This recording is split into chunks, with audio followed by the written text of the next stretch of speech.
Medak BRS MP అభ్యర్థిగా MLC మాజీ collector Venkatrama Reddy పేరు దాదాపుగా ఖరారైనట్లు తెలుస్తోంది. ముందుగా ఎంపీగా కేసీఆర్, హరీష్ రావు పేరు వినిపించినప్పటికీ ఫైనల్ గా వెంకట్రామరెడ్డికి ఓకే చేసినట్లు తెలుస్తోంది.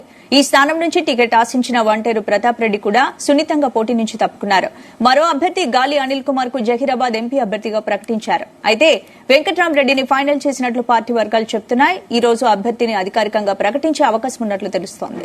ఇక ఇదే అంశానికి సంబంధించి పూర్తి అప్డేట్స్ మా ప్రతినిధి నరేష్ అందిస్తారు. నరేష్, వెంకట్రామరెడ్డి ఎంపిక వెనుకున్న రీజన్ ఏంటి? ఎందుకు వెంకట్రామరెడ్డిని సెలెక్ట్ చేశారు? మెదక్ జిల్లాలో బీఆర్ఎస్ అభ్యర్థులు కరువైన పరిస్థితి ఉన్న నేపథ్యంలో కొంత ఖర్చు భరించే అభ్యర్థితో పాటు బలమైన అభ్యర్థిగా ఉంటేనే గెలుపు సులువు అవుతుందన్నది బీఆర్ఎస్ అధిష్టాన నిర్ణయంగా తెలుస్తోంది. ముఖ్యంగా మెదక్ ఎంపీ విషయానికి వస్తే మెదక్ ఎంపీ ప్రస్తుతం సిట్టింగ్ ఎంపీగా ఉన్న ఎవరైతే ఉన్నారో ఆయన ఎమ్మెల్యేగా గెలుపొందారు. ఆ ఎమ్మెల్యేగా గెలుపొందిన తర్వాత ఆ స్థానం ఖాళీగా ఉంది. వెంకట్రామరెడ్డి ప్రస్తుతం ఎమ్మెల్సీగా ఉన్నారు. ఎమ్మెల్సీగా ఉన్న క్రమంలో ఆయన ఎమ్మెల్సీగా కంటే ఎంపీగా పోటీ చేయిస్తే కొంత పార్టీకి బలం ఉంటుందని చెప్పి బీఆర్ఎస్ అధిష్టానం నిర్ణయించినట్టుగా తెలుస్తుంది. అయితే ఈ ఇద్దరు ముగ్గురు పేర్లు అయితే పరిశీలనకు వచ్చాయి. ఒకటి యాదవ్ రెడ్డి, వంటేరు ప్రతాప్ రెడ్డి, యాదవ్ రెడ్డి, తర్వాత వెంకట్రామరెడ్డి. ఈ ముగ్గురు పేర్లు అయితే బీఆర్ఎస్ అధిష్టానం పరిశీలించిన తర్వాత ఫైనల్ గా వెంకట్రామరెడ్డిని ఫైనల్ చేసినట్టుగా తెలుస్తుంది. సిద్దిపేట కలెక్టర్ గా పనిచేసిన తర్వాత ఈయన ఎమ్మెల్సీగా ఎన్నికవడం జరిగింది. సిద్దిపేట కలెక్టర్ గా చేసిన క్రమంలో ఆయనకు ప్రజలతో సత్సంబంధం ఉండడంతో పాటు ఇటు మెదక్ జిల్లాలో కూడా ఆయనకు కొంతమంది పరిచయస్తులు ఉన్నారు, ప్రజలతో కొంత అన్నిహిత సంబంధాలు అనే భావనలోనే బీఆర్ఎస్ అధిష్టానం ఈ నిర్ణయం తీసుకున్నట్లుగా తెలుస్తుంది. ముఖ్యంగా మెదక్ ఎంపీ స్థానం చూస్తే మనము అటు సిద్దిపేట కావచ్చు, సంగారెడ్డి కావచ్చు, మెదక్ 3 జిల్లాలకు సంబంధించి 7 నియోజకవర్గాలు ఈ మెదక్ కాన్స్టిట్యున్సీ కిందకు వస్తాయి. సిద్దిపేట జిల్లాలోని సిద్దిపేట, గజ్వేల్, దుబ్బాక, తర్వాత మెదక్ లోని మెదక్, నర్సాపూర్, సంగారెడ్డి జిల్లాలోని సంగారెడ్డి, పటాన్చెరు. ఈ 7 కాన్స్టిట్యున్సీల పరిధిలో ఈ మెదక్ పార్లమెంట్ అనేది ఉంటుంది. ఈ నేపథ్యంలోనే ఎమ్మెల్సీ వెంకట్రామరెడ్డి అయితే కొంత ఖర్చు కూడా భరించుకోగలడు. తర్వాత పార్టీ మారే ఆలోచనలు లేని వ్యక్తి కాబట్టి ఆయన వైపు అధిష్టానం మొగ్గు చూపినట్లుగా తెలుస్తుంది.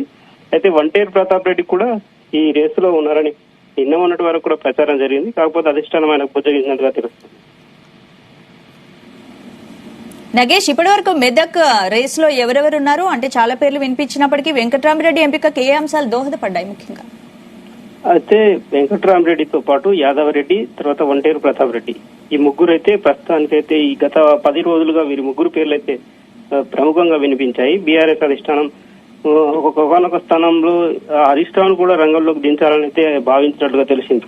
కానీ రాష్ట్రంలో హరీష్ రావుకు ఉన్న క్రెడిబిలిటీ, తర్వాత ప్రజల్లో ఉన్న ఆదరణ నేషనల్ లెవెల్లో ఉంటుందా ఉండదా అనేది కొంత ఆందోళనకర పరిస్థితి. తర్వాత ఏదైనా ఆందోళన కార్యక్రమాలు నిర్వహించాలంటే హరీష్ రావు ముందు ఉంచాల్సిన అవసరం ఉంటుంది. ప్లస్ అసెంబ్లీలో హరీష్ రావుకు కొంత విల్లింగ్ పవర్ ఎక్కువ ఉంటుందనే ఉద్దేశంతో హరీష్ రావును ఆపి వంటేరు ప్రతాప్ రెడ్డి తర్వాత వెంకట్రామరెడ్డి ఇద్దరు పేర్లు పరిశీలించినట్లు తెలుస్తుంది. అయితే వంటేరు ప్రతాప్ రెడ్డి కూడా ప్రస్తుతం ఆయన మొన్నటి వరకు కార్పొరేషన్ పదవి ఉండే, ఆయనకు అటవీ శాఖ చైర్మన్ గా ఉండే, ఆ పదవి కాలం కూడా ముగిసిపోయింది. అయితే వెంకట్రామరెడ్డి ఎమ్మెల్సీ పదవి లాస్ట్ టైంలో ఎమ్మెల్సీగా ఆయన నామినేట్ అయినప్పటికీ గత ప్రభుత్వం బీఆర్ఎస్ ప్రభుత్వం పోవడంతో ఆ పదవి కూడా ఖాళీ అయింది. ఎంపీగా అయితే ఆయన కొంచెం గట్టిగా నిలదొక్కుంటారు. ఆర్థికంగా మంచిగా కొద్దిగా ఎక్కువ స్తోమత ఉన్న వ్యక్తి కావడం ఒకటి. రెండోది ప్రజలతో సంబంధాలు కొనసాగించే ఆ వ్యక్తి సున్నిత మనస్తత్వం కలిగిన వ్యక్తి అనే ఒక పేరైతే ఉంది. ఈ నేపథ్యంలోనే బీఆర్ఎస్ అధిష్టానం నిర్ణయం తీసుకున్నట్టుగా తెలుస్తుంది. ఇంకో విషయం ఏంటంటే ఇటీవలి కాలంలో కాంగ్రెస్ పార్టీకి వలసలు కొనసాగుతున్న నేపథ్యంలో ఈ ఇతర నాయకులు ఎవరైతే రాజకీయ జీవితం ప్రారంభించి ఉన్న నాయకులు అయితే వేరే పార్టీకి వెళ్లే అవకాశం ఉంటుంది. ఈ వెంకట్రామరెడ్డి ఐఏఎస్ గా ఉండి రాజకీయంలోకి వచ్చిన వ్యక్తి. గత 5 ఏళ్ల కిందనే ఆయన రాజకీయాలపై ఆసక్తి చూపుతున్న పరిస్థితి కాబట్టి ఈయన ఎంపీ అయితే కొంత బాగుంటుంది. బీఆర్ఎస్ కూడా అన్ని విధాల అనుకూలంగా ఉంటుందనేది అధిష్టాన నిర్ణయంగా తెలుస్తుంది. అంటే నగేష్, ఇప్పటికీ మెదక్ ఎంపీ సీట్ ను బీఆర్ఎస్ ప్రతిష్టాత్మకంగా తీసుకోవడానికి కారణం ఏంటి అసలు?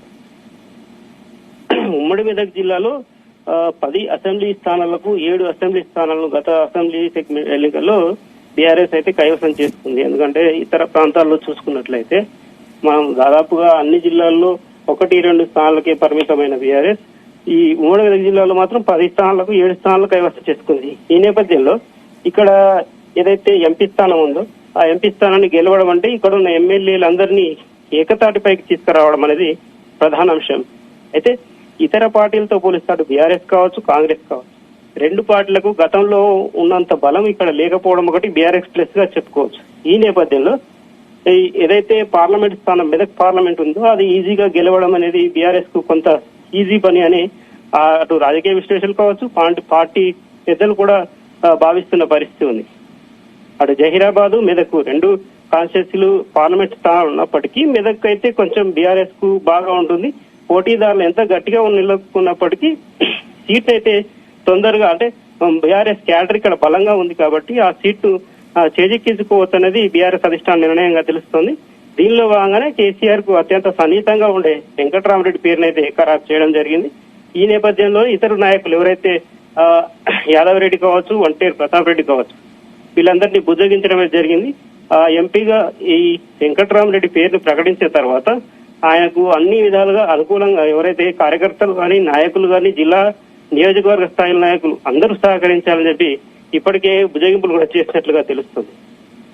అంటే మిగతా పార్టీలు కూడా మెదక్ ప్రతిష్టాత్మకంగా తీసుకున్నాయి మెదక్ నియోజకవర్గాన్ని. మరి బీఆర్ఎస్ నుంచి వెంకట్రామిరెడ్డి గట్టి పోటీ ఇవ్వగలుగుతారా? అటు బీజేపీ నుంచి చూసుకుంటే రఘునందన్ రావు ఉన్నారు, మెదక్ లో బరిలో రఘునందన్ రావు పోటీ చేస్తున్నారు. కాంగ్రెస్ పార్టీ ఇంతవరకు అభ్యర్థిని ప్రకటించలేదు. కాంగ్రెస్ పార్టీని చూసుకుంటే మనకు నీలం మధు పేరు ఒకటి ప్రముఖంగా వినిపిస్తుంది, మైనంపల్లి హనుమంతరావు పేరు ప్రముఖంగా వినిపిస్తుంది. వీరిద్దరిలో ఎవరికో ఒకరికి టికెట్ ఇచ్చే అవకాశం ఉంది. అయితే ఈ ముగ్గురు ఒకవేళ హనుమంతరావును ప్రకటించినా లేదంటే ఈ నీలం మధును ప్రకటించినా అటు బీజేపీ నుంచి రఘునందన్ రావు ముగ్గురు అభ్యర్థులు బలమైన అభ్యర్థులు అని చెప్పుకోవచ్చు. బీజేపీ నుంచి బరిలోకి దిగుతున్న రఘునందన్ రావు ఇటీవలే దుబ్బాక అసెంబ్లీ ఎన్నికల్లో ఓడిపోయారు. అయితే ఆయనకు గతంలో కంటే కూడా ఇప్పుడు కొంచెం క్యాడర్ పెరిగింది, బలం పెరిగింది, ప్రజల ఆదరణ కూడా ఉంది. అటు నీలమధు చూసుకుంటే నీలమధు వ్యవహారం కూడా ఆయన గత అసెంబ్లీ ఎన్నికల్లో మొదట కాంగ్రెస్ పార్టీ నుంచి టికెట్ ఆశించి చివరి నిమిషంలో టికెట్ కోల్పోయారు. తర్వాత బీఎస్పీ నుంచి టికెట్ గెలుచుకున్నప్పటికీ 40,000 ఓట్లు సాధించుకోగలిగారు. ఈ నేపథ్యంలోనే నీలమధు కూడా ఓన్లీ పడంచెరు కాకుండా మెదక్ జిల్లాలో ఆయన కూడా ఏదైతే ముదిరాజ్ సామాజిక వర్గం ఉంటుందో ఆ ముదిరాజ్ కమ్యూనిటీతో పాటు ఇతర వర్గాలు యూత్ ఫాలోయింగ్ అనేది ఉంది. ఈ నేపథ్యంలోనే బీఆర్ఎస్ తీసుకుంటే బీఆర్ఎస్ కు ఎవరైతే ఇప్పుడు పేరు ప్రకటించడం కంటే కూడా బీఆర్ఎస్ పార్టీకి ఉన్న ఆదరణ కావచ్చు, పార్టీ క్యాడర్ కావచ్చు, ఇతర నాయకులు వీళ్ళని తీసుకొని మాత్రమే బీఆర్ఎస్ కీలకంగా ఈ ఎంపీ స్థానాన్ని అయితే చేజిక్కించుకోవాలని చూస్తుంది. ప్రత్యర్థులు బలంగా ఉన్నప్పటికీ పార్టీ బలంగా ఉన్న మెదక్ జిల్లాలో సులువుగా ఎంపీ స్థానాన్ని గెలవచ్చు అన్నదే బీఆర్ఎస్ అధిష్టానం భావన.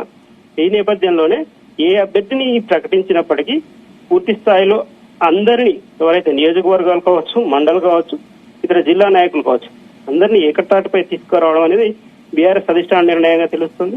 ఇతర పార్టీ అభ్యర్థులకు ఇటుగా ఎదుర్కోవాలంటే కొంతసారి డబ్బు కూడా ఎక్కువ ఖర్చు చేయాల్సిన పరిస్థితి ఉంటుంది. ఈ నేపథ్యంలో ప్రకటించే అభ్యర్థి ఎవరున్నారు వారు సొంతంగా ఖర్చు చేసుకునే పరిస్థితి ఉండాలి. ఇప్పుడు గతంలో బీఆర్ఎస్ అంటే అధికారంలో ఉంది కాబట్టి డబ్బులు ఖర్చు విషయంలో అంత మామూలు సాధారణ నాయకుడు అయినప్పటికీ వాళ్ళ ఖర్చు అనేది పార్టీ భరించిన పరిస్థితి. ఇప్పుడు అట్లా లేదు కదండి. ఈ నేపథ్యంలోనే ఎవరైతే అభ్యర్థి ఉంటారో ఆ అభ్యర్థి డబ్బులు ఖర్చు పెట్టడం, మేనేజ్ చేయడం అనేది పోల్ మేనేజ్మెంట్ అనేది చాలా ఇంపార్టెంట్. కాబట్టి ఈ వెంకట్రామరెడ్డి పేరు అనేది ప్రముఖంగా తీసుకొచ్చినట్టుగా తెలుస్తుంది. Okay, thank you.